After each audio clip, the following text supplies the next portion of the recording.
So, 2 months into retirement, what have I learned in those 2 months? What have I found? And what could that mean for your journey? If you're short on attention, I'm going to give you those 5 tips here and now. So you can listen in, click off and get on with your day. If you want the deeper dive, stick around for another 10 minutes. So those 5 points. Number 1, your mind is a sponge and it continues to grow. Number 2, your body sometimes lets you down. Number 3, no matter how well financially you planned, you will shit yourself when something comes along. Number 4, what the fuck goes on with time? It's like living in a plot of Interstellar. And number 5, are you ready? I'll tell you, if you know, you know. So if you're short on attention, we've done the 30 seconds, hit a like and subscribe, disappear now, the rest of us will carry on. So the first point related to your mind. And I felt sure that I was in a role when I was in work where I was planning daily, strategizing, dealing with issues on the hoof. Surely, coming to a retired environment, my brain had just turned to mush. There'd be no challenge whatsoever. Quite the opposite. I've taken the view that I do lots of different things. I've widened my horizons. I listen to different things, watch different things, read different stuff. And that has really changed my opinion. Examples like this YouTube channel, not something I ever really thought of doing, but really it has challenged me quite a lot in terms of what I do, how I do it, and what I've learned through it. My children, I quite often talk about them when they start a task being consciously incompetent. I now get how that feels to be on this end of it, because I have been consciously incompetent. But the great thing is it really pushes your mind and you feel challenged, and that is a great place to be. So the second point related to your body and it letting you down. And I never really saw myself as massively unfit, not at peak of fitness whatsoever, but in doing what I've done over the past sort of 8 weeks, I've developed quite a few aches and pains. I've got a bad elbow, both my knees ache, one more than the other, and all I've done is work in the garden and do hill walking. So sometimes I think your mind writes checks your body can't cash.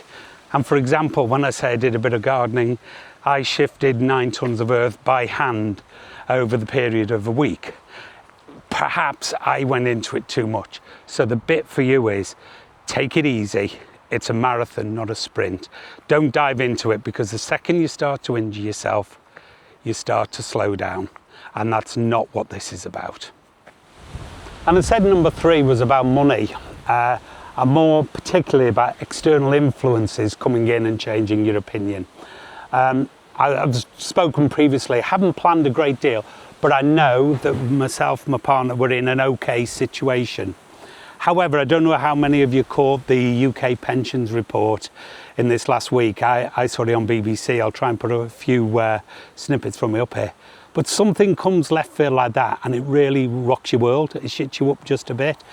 To learn that the average person should have a pension pot of £850,000 just to consider retiring, and that as a couple to live comfortably, which their definition of comfortable is actually quite modest, I think, you need a minimum of £63,000 a year, and that isn't gross, that's net, so that's after all taxes, after any mortgage or rent payments.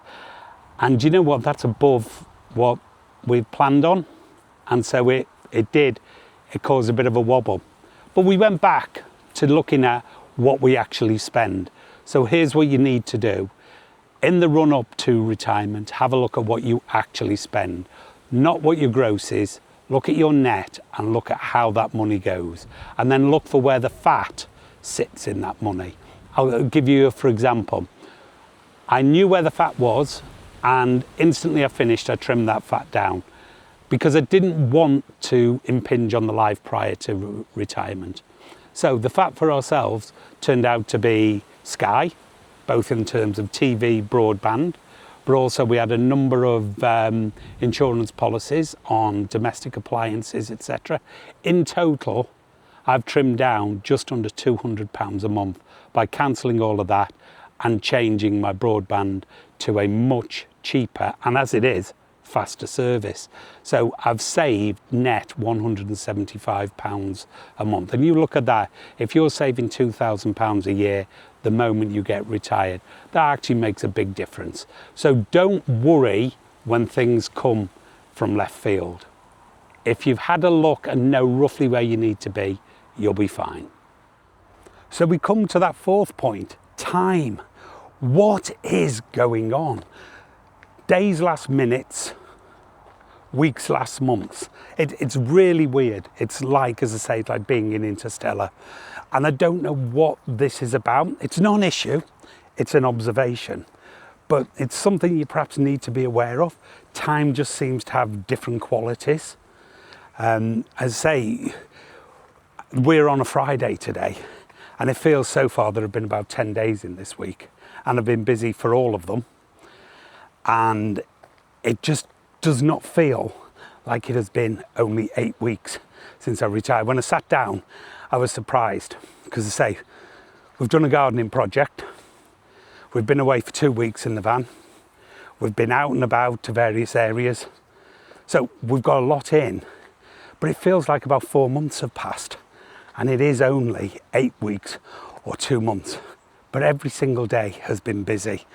So I'm not asking you to do something different. I'm just saying time moves in very mysterious ways when you're retired. So the final one is, are you ready to retire or take up early retirement?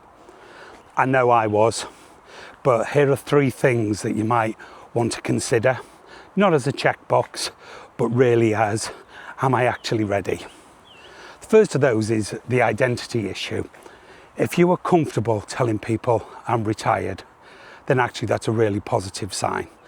If actually you think I'd have a problem doing that, really just check with the other items I'm going to put forward. Number 2 is a structure wobble. We all get used to our structures, whether that be a 9 to 5, Monday to Friday, weekends happen on a Friday night, whether that's shift work. We get used to that structure. We are highly institutionalized. Retirement removes that institutionalization, and that unbounding of the shackles can actually be quite frightening. So if you're somebody who craves structure and worries that a period of non-structure would cause issues, again, you have to question, are you ready to take that leap? And the third thing to think about is the what now gap. If you think that at some point the magic is going to be lost and you're going to move from enjoying retirement to actually thinking, what the heck do I do next? Again, question whether you are ready to take that leap. Those are, say, unwritten rules, but if you're sort of like saying, yeah, I'm quite happy saying I'm retired, I don't seek structure all the time, and you know what, I'm pretty sure I'll be able to fill my time really usefully.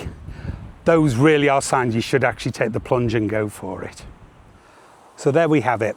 I think you can tell that I'm absolutely loving my journey, and the 5 things that I've spoken about today are not in any way negatives. They're things I've noticed, things that I think if you're thinking about retirement, either at normal age or at earlier, that you need to sort of like consider and use as benchmarks for how your retirement journey goes. It's been great to see you today. I'll see you again soon, but for now, I'll say goodbye and look after yourself.